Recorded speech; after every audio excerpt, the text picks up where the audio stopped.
Is Auburn's best player on the roster a true freshman who hasn't even played in a game yet? Locked On SEC starts right now. You are Locked On SEC, your daily podcast on the Southeastern Conference. Part of the Locked On Podcast Network, your team every day.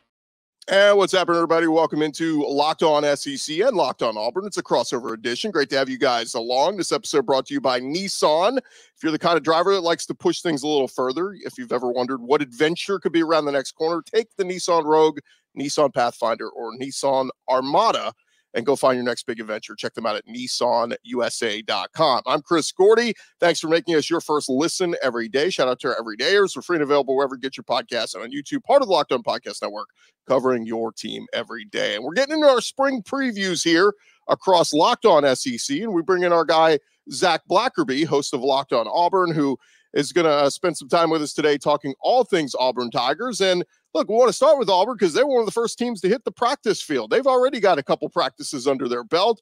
Zach, welcome in, man. How are you? I'm good. Yeah, it was a little bit of a tease.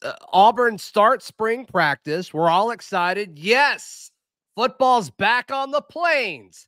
They go out and practice twice, Gordy. Now they got a week off because of spring break. Before I get to, well, I guess we'll start here. I mean, just last week, like we said, Auburn starts up football practice. It is a big year for Hugh Freeze. He heads into year 2 on the plains. Yeah. And we're going to get into all of it, the quarterback, the new coordinators, all of it. But I think we got to start here. The stud signee, 5-star wide receiver Cam Coleman, 24/7 Sports Composite had him as the number 5 overall player in the nation. Yeah. And Zach, I saw all the pictures everybody put out there. I mean, from the first day on the practice field, this kid looms over everybody. He looks like the real deal. So the question is he the real deal already? He is the real deal. He passes the eye test. He doesn't look like a true freshman, doesn't look like a teenager, looks like a grown man. I mean, guys who are built like that, as you can see, like they shouldn't be able to move the way that he moves. And his catch radius is tremendous. On today's episode of Locked On Auburn, I talked to one of the Auburn quarterbacks, Hank Brown. I'm like, how good is this guy? And he's special. He's special. Quarterbacks love having him as an option out there. But, I mean, really, I think the potential impact of Cam Coleman, and we'll see what his total yards are as a freshman. You know, I don't think he's a 1,000-yard receiver as a freshman, Gordy. But I do think it fixes something that Auburn has had issues with for really probably since before Gus Malzahn, maybe even back to the later part of the Tuberville era, where Auburn's had a bunch of number 2 and number 3 wide receivers. And it's like, if they could just get that dude who allows everybody to kind of slot down a spot to where they're in their proper roles of the offense, everybody would perform a little bit better. Well, they have their wide receiver 1 right now. Talking to multiple sources, he started out with the 2s last week, which is fine. I don't think any of us expect that to be the way it is by the end of spring. But yeah, Cam Coleman, a sight to behold, Chris Gordy at Auburn. Yeah, and it's just funny. I mean, outside of even, I know you're out there, but all the Auburn media I saw on social media, I mean, everybody was taking a picture of this kid. And, the difference is substantial, Gordy. Like, it is a noticeable Auburn. I keep saying this, and I think people get annoyed, but like Auburn's never had somebody like Cam Coleman at wide receiver. Yeah, that's what I was trying to think, because I mean they've had some good wide receivers, over the years, guys who've made it to the league, and Slayton, I guess the most recent, but like Amy Coates before that, I guess. Yeah, but like a guy who's that dude, and to your point, like you say he doesn't have to have 1,000-yard receiving year. I mean, it's been a while since Auburn's had that. I'm going back and looking through the recent years. I mean, last year their leading receiver was a tight end in Fairweather, and he didn't even break 400 yards. So if this kid has 500 yards, that's a huge leap forward. 100%. Especially, I mean, that's kind of the assumption of what this offense is going to look like. A lot of balance, a lot of different guys that can do different things, which is nice. In the past, Auburn's had a bunch of solid receivers, but they've all been slot guys, or there was this issue when Gus Malzahn was here where they didn't want to put Seth Williams and Anthony Schwartz on the field at the same time because they played the same position. It's like, it's wide receiver. What do you mean? Put multiple guys on the field at the same time. So, yeah, I think Hugh Freeze style of offense, they want to play with tempo. They want to make you defend every single blade of grass and really spread you out. I think Cam Coleman's impact on this team could be huge. Rivaldo Fairweather, like you said, led Auburn in both catches and yards a year ago. He's coming back. He's going to be a big part of what they do, as well as the transfer that they went out and got Robert Lewis from Georgia State. And then other true freshman wide receivers. Perry Thompson, fellow 5-star. He's not here yet. He's not getting here till the summer. Bryce Cain's a 4-star slot guy who's already impressed folks early on in spring camp. And then Malcolm Simmons, he gets here in the fall or in the summer as well. So lot to like about the future of Auburn's receiving room. Any of those guys, those other guys on the roster, that were there last year can take a big step forward. I'm thinking Caleb Burton, obviously transferred in, Jay Fair. I mean, can one of those guys, I guess one of those guys is going to have to step up. Yeah, right now it seems like it is Caleb Burton. And there was kind of a lot of conversation of, okay, well, how do they use Caleb Burton? Do they see him as a slot guy or an outside guy? In the bowl game, he pretty much exclusively played an outside wide receiver. That seems to be the way the majority of his reps were based off of the folks that I talked to over those first 2 spring practices, kind of see him as an outside wide receiver. I'm predicting by the end of spring, Cam Coleman will be the main guy on one outside option, and then I think Caleb Burton will be the other, and we'll see what happens when Perry Thompson gets here in the summer. So, yeah, Caleb Burton, the former Ohio State Buckeye, kind of took him about half of a season to kind of get going in this offense, but they like him. They like Caleb Burton. And you mentioned Jay Fair. Jay Fair, when the new Auburn roster update came out, we all love to see, like, okay, who gained weight, who grew a few inches and all that. Jay Fair lost, like, I think it was 18 pounds. I'm not exaggerating. I think it was actually 18 pounds, but I think he got the flu or something. So kind of curious to see what his recovery looks like and how he's able to kind of bounce back. And so I think Jay Fair and Caleb Burton are definitely the 2 guys to watch as far as returning wide receivers. As we know, wide receivers a lot of times are only as good as the guy getting them the football. So let's hit on the other big question for Auburn. All eyes are on Payton Thorne. Obviously, he was the big acquisition of last offseason, comes in through the transfer portal, had some nice games, a nice career at Michigan State, and we just never saw that, step forward at Auburn this past year. Almost felt like a step backward in progress at the quarterback spot. They didn't really bring anybody in through the portal. Thought they may go snag a starter from another roster or whatever, but is there any realistic possibility? I know they say it's an open competition, but Hank Brown, Holden Garrett, or Walker White, is this thing really wide open, or is this Payton Thorne's job? Well, I'll quote Hugh Freeze when he spoke to the media this past Thursday. He said it was Payton's job to lose. And it's like, okay, that's kind of what the feel was. Payton Thorne's so interesting because I guess the Auburn fan base is split into 2 ways. And I wouldn't say it's split down the middle, but I do think there's 2 groups for sure. And one is the positive, the pro Payton, where it's like, well, he didn't go through spring last year. And I do agree that going through spring is important, especially for a quarterback. I think it's crucial. And so he missed that. He went through spring at Michigan State, entered the portal afterwards after he graduated, and obviously wound up in Auburn over the summer, and then kind of got his first live reps in the fall. I think him going through spring is going to be huge. The other side of the Auburn fan base is, oh, well, he stinks. He can't do anything. And I don't think Payton stinks. I don't think Payton Thorne was put into a situation to succeed a year ago at Auburn. And so what do? I think they make the situation for whoever Auburn's quarterback is better. I think it's going to be easier to succeed at quarterback at Auburn this year than it was a year ago, regardless of if it's Payton, if it's Hank, if it's Holden, if it's Walker. You go out and get Cam Coleman and Perry Thompson and Bryce Cain and Malcolm Simmons. You go out and get a Robert Lewis. You bring Rivaldo Fairweather back. You beef up your offensive line. You can go out and get Percy Lewis from Mississippi State. Whoever is Auburn's quarterback, which I think it will be Payton Thorne, it's going to be easier to succeed at Auburn in 2024 than it was in 2023. The situation's way better.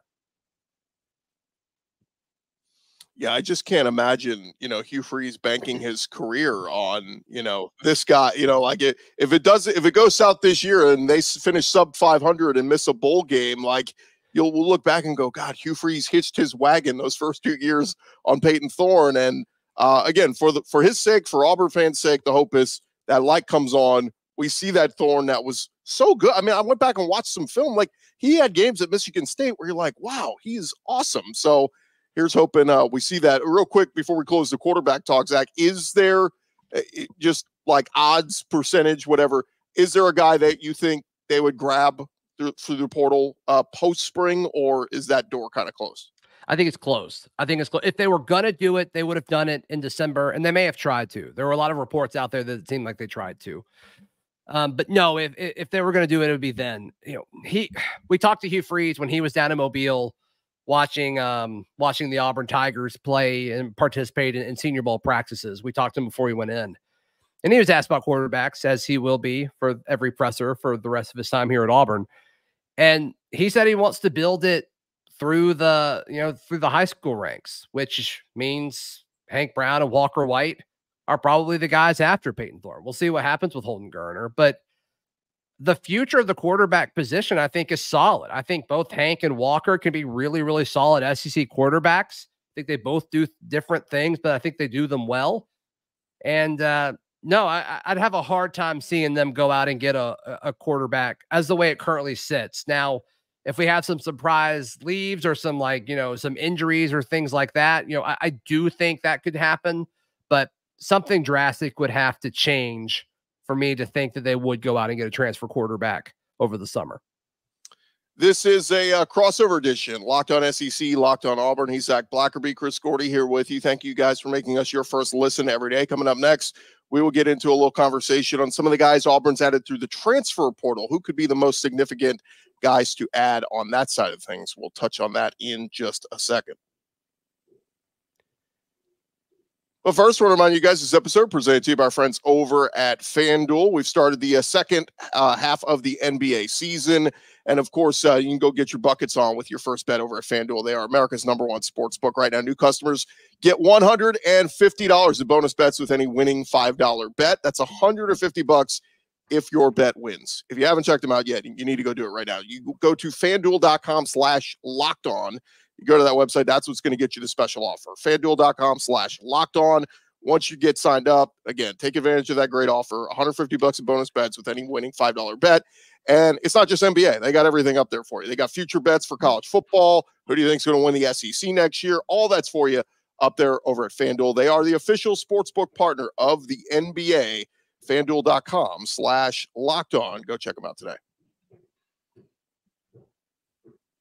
All right, so we dive back into it with our buddy Zach Blackerby, a crossover edition, Locked on SEC, Locked on Auburn. And we're talking all things Auburn, our special preview of spring ball as we're getting set for Auburn's spring game here in just a couple weeks. And Zach, obviously, I mean, it's become a huge piece. It used to just be, we talked about recruits and, maybe you got one or two transfers that came in, they got to sit out a year. But man, this day and age, 9 transfers, at least I counted coming into Auburn this offseason. We know they killed it in the portal a year ago with a ton of guys. Give me an idea on some of these guys coming in through the portal. Give me a name or two you think can make a big, big difference this year. Yeah, we already talked about Robert Lewis, the wide receiver, former Georgia State guy. Your typical, this is what I envisioned when we talked about what the transfer portal could be. A guy who kills it at a lower level of competition and then getting a chance to move up to the SEC or the Big Ten. I mean, this is what Robert Lewis is doing. Been extremely productive at Georgia State. We'll see if he has an opportunity to do so at Auburn. Percy Lewis, the left tackle, coming over from Mississippi State. Guy is massive, and he moves really, really well. I think he could be pretty athletic for his size, so excited to see what Percy Lewis can do for this offense. And then, on the defensive side of the ball, they went out and got Jaron Thompson, a guy who played a lot of safety at Texas last year. And I've heard nothing but good things about him so far. It seems like he's really got it in between the ears, and he's a very physical guy. He's a defensive back that's going to be willing to help out at run support. So excited to see what Jaron Thompson can do from as a potential improbable starting safety.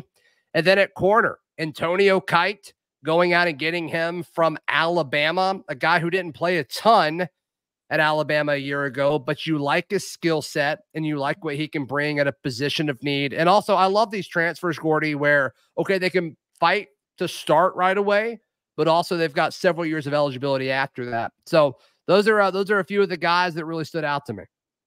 Yeah, it's interesting because we know how good Auburn's secondary was last year, but you're almost retooling the whole thing. I mean, it's going to be a lot of new faces back there. Yeah, but I mean, you say that, but you feel good about Kayan Lee, who had to start several games last year because Nehemiah Pritchett missed the first chunk of the season with a lower leg injury. Jaron Thompson's played a bunch of quality football for a team that made the college football playoff.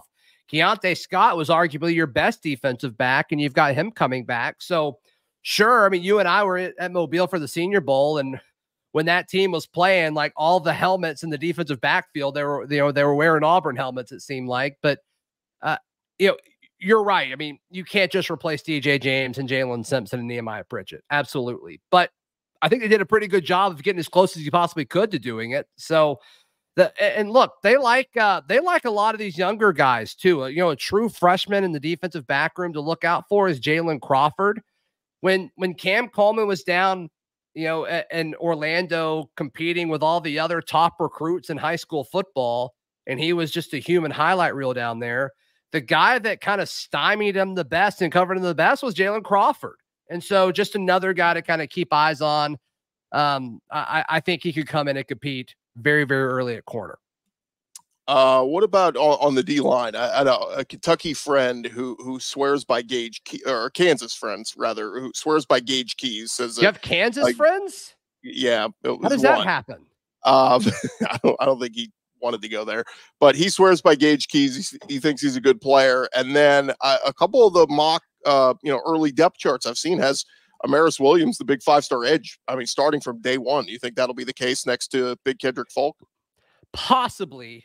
I think if Amaris Williams is to start, they've got to move Keldrick Falk inside. And I don't think they want to do that. A big question mark about this team and about this defense is, can they rush the passer? They bring Jalen McLeod back, who really turned it on in the second half of the year. He kind of had an ankle injury to start the season. Once he got healthy, he was one of the better pass rushers statistically in the conference. And I think they want to make sure they can do everything they can for Keldrick Falk, the former 5-star, to take a step forward from that defensive end spot. So I don't think they'll scoot him in, Gordy. Maybe they will in pass rushing situations, but to me, the true freshman to watch that could come in and start right away is Malik Blockton. He's the younger brother of Marcus Harris, who's going to be an NFL draft pick in the coming months. But, a 4-star kid out of Pike Road, didn't get a whole lot of love because everybody knew he was going to Auburn this whole time. So his recruitment was pretty quiet, pretty silent. I had him on my show earlier this week. Very, very impressive mentally, really gets the game. And, just talking to some of the older guys in the locker room, they don't seem to treat him like he's a freshman. This is a guy who came in early. He was already a part of the bowl practices. And I'm getting texts from those practices afterwards saying, like, Malik Blockton, watch out for him. So I'm excited to see what he could do. To me, he's got a chance to start over Gage Keys as that 3 technique, that defensive tackle spot. That's a battle to watch this spring at Auburn. Yeah, it's just fascinating, the mix they have of some veteran transfers coming in, but man, like your core of what you're going to build around. Hugh has said this, is that recruiting class, and they had such a talented class a year ago. This one was even better, takes a step forward, but it's like, what's the real, when you're playing a bunch of 18 and 19-year-olds, what's the realistic expectations? Because you're going to go through growing pains and all that, Yeah, but I mean, you can see what he's doing. Like, you can see the plan. And to me, internally, just both from an observation standpoint and just being told it, like, I think the plan is 2025. And of course, they want to win and do everything they can in 2024. But I think Auburn is a year away from being a legitimate challenger to make the college football playoff because of all these freshmen that we're talking about. This is a really good class. It's a really, really good class. And you mentioned the class before that wasn't ranked very high, but the guys they did flip over those last 7 guys that Hugh Freeze got, the month and a half that he had the job before signing day, your Keldrick Falks, your Kayan Lee, your Connor Lews, flipping all these guys was a big deal. And these are all guys who are expecting to start going into this season. So you can see what he's doing. It's just going to take time. And I hope Auburn fans are patient. I'll just throw this one out at you because I got a DM from an Auburn fan last week asking this. Why wouldn't you then go, if that's the case, we're building for the future and it's all about youth, why wouldn't you throw a Walker White out there, start him as a freshman, let him get through his growing pains, and knowing you'll have him down the road? Whereas, Thorne, he could be good this year, but he's gone after this, and then you're starting all over again with a new QB. It's a reasonable question. It's a reasonable question. And the answer is they want to win now. They want to win in 2024. And I mean, just think about it. If Auburn's quarterback play was a little bit better, I'm not saying he needs to be a top 5 quarterback in the conference, but if he was the 8th best quarterback in the SEC last year, I think Auburn beats Bama.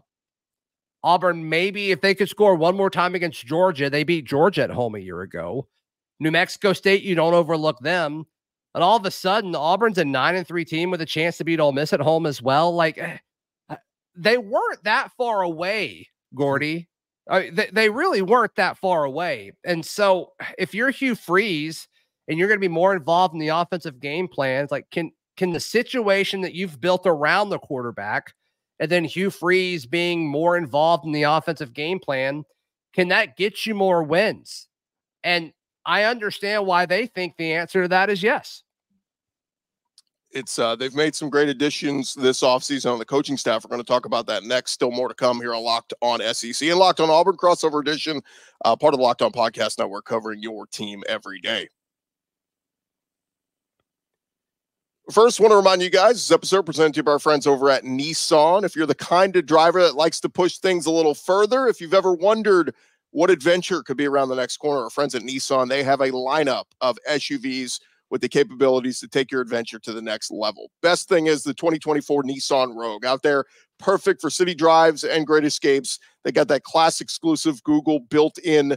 It's always updating assistant on that dashboard for you to call on for almost anything. Gone are the days of connecting your phone or Google Maps, whatever. It's all there for you with the Google Play Store and Google Assistant built right into your 12.3-inch HD touchscreen infotainment system, they call it. The 2024 Rogue, it's the perfect midsize crossover for your next adventure. And of course, the 2024 Nissan Pathfinder has room up to 8 and expansive cargo capacity, advanced available 4x4 capability.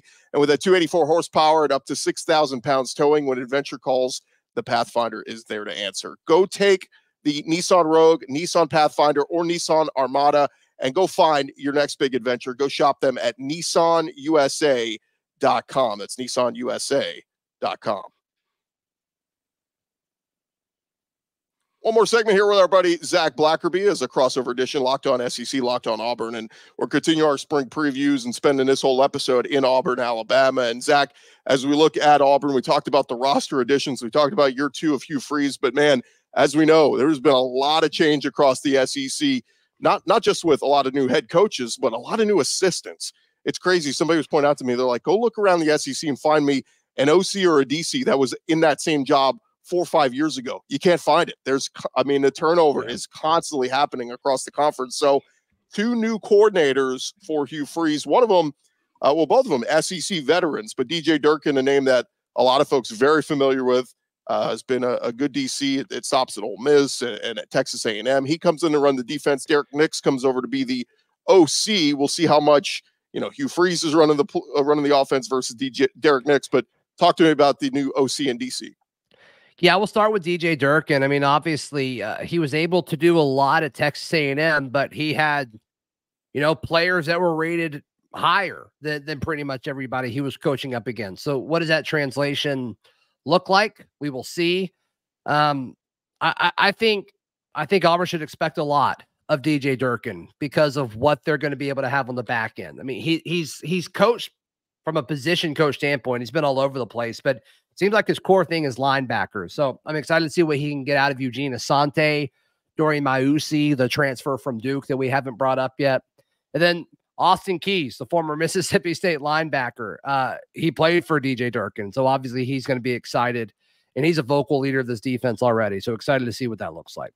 And then obviously, yeah, you mentioned on the offensive side of the ball, Hugh Freeze has made it clear that he wants his dudes around him. He wants to trust his staff.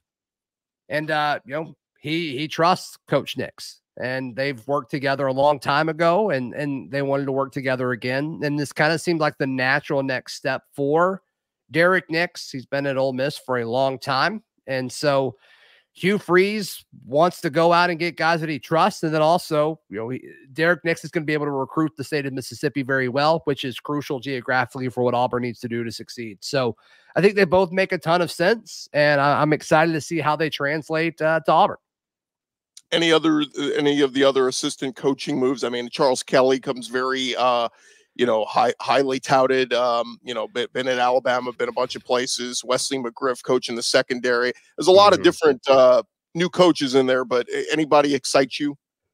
Yeah, I mean, Charles Kelly, seen nationally as one of the best recruiters in all of college football. And so I think it took Auburn too long to get Charles Kelly back here. So hats off to Hugh Freeze for doing that. I think that is going to be big. They lost Jeremy Garrett, the defensive line coach, who I thought really, really pushed Auburn's defensive line a year ago to be a little bit better than they probably were.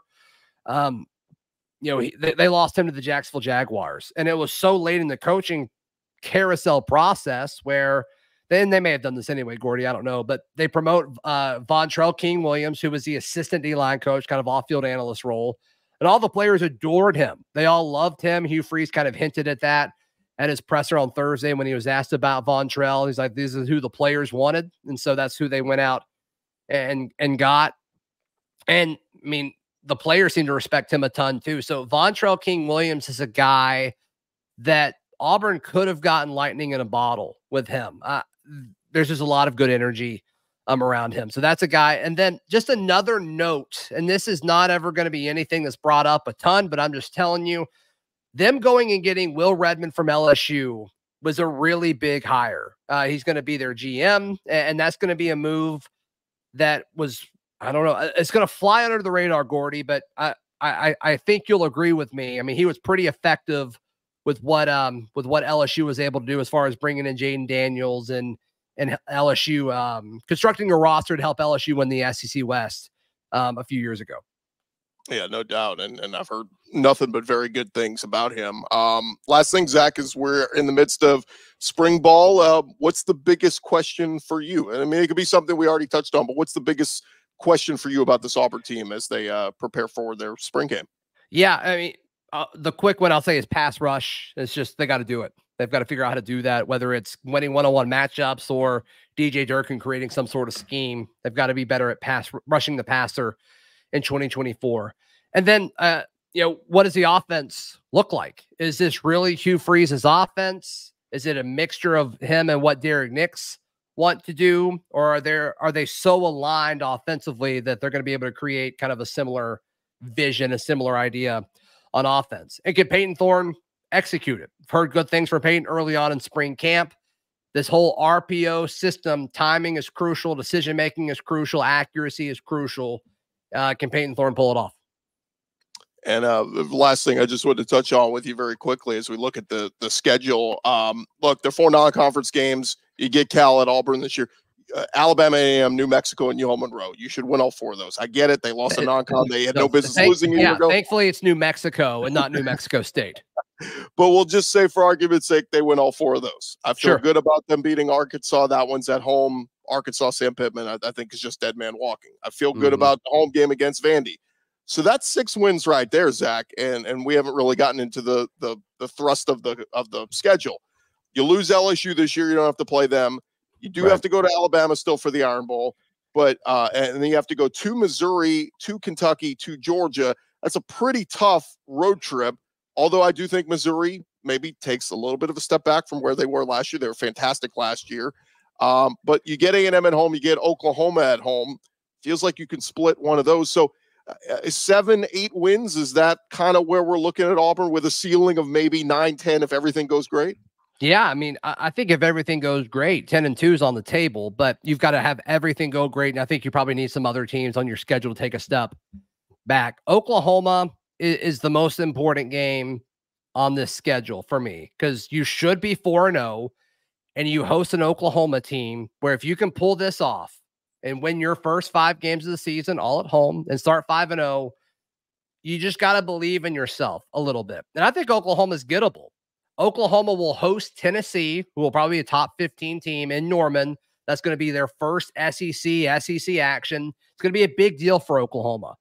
And whether they win or lose, I think there's going to be emotional fallout from that game. And now they have to go in their first road SEC game into a Jordan-Hare Stadium that's already tough to win at if you're the visiting team. And Auburn's are probably going to be 4-0 unless they lose to Arkansas, which I don't think will happen. And to me, I just think everything points in Auburn's direction with that. And so if you start 5-0, like you said, Gordy, and you can win at Kentucky or beat Texas A&M at home, yeah, I think 8 or 9 wins is totally on the table. Yeah, it's crazy too. We think also TV broadcasts, like, gone are the 2:30, 3:30 CBS games now. So, who knows? Oklahoma could be walking into a night game, at Jordan-Hare. I think that's the same weekend as Bama, Georgia.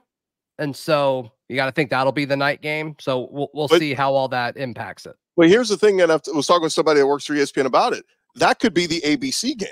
Auburn, Oklahoma could be ESPN. It could be ESPN2. It could be SEC Network. There's so many avenues now that, again, we're going to get, you're not, the great games are not going to be that afternoon anymore. They're going to be all at night, and you're going to have some really, really good ones. So I'm for it. I'm all for that. Absolutely. See how it works. He is Zach Blackerby, of course, host of Locked On Auburn, does a fantastic job, and appreciate you guys tuning in and checking out this crossover edition. You checked out this show for your first listen. Hopefully you check out either Locked On Auburn or Locked On SEC for your second listen. And Zach, I'm sure you'll have plenty of stuff going here these next couple of weeks with more Auburn coverage. Oh yeah, absolutely. Absolutely. We got a lot of player interviews this week to kind of fill in the gap as the players are on spring break, but yeah, we'll hit the ground running again next week, of course, with more spring training.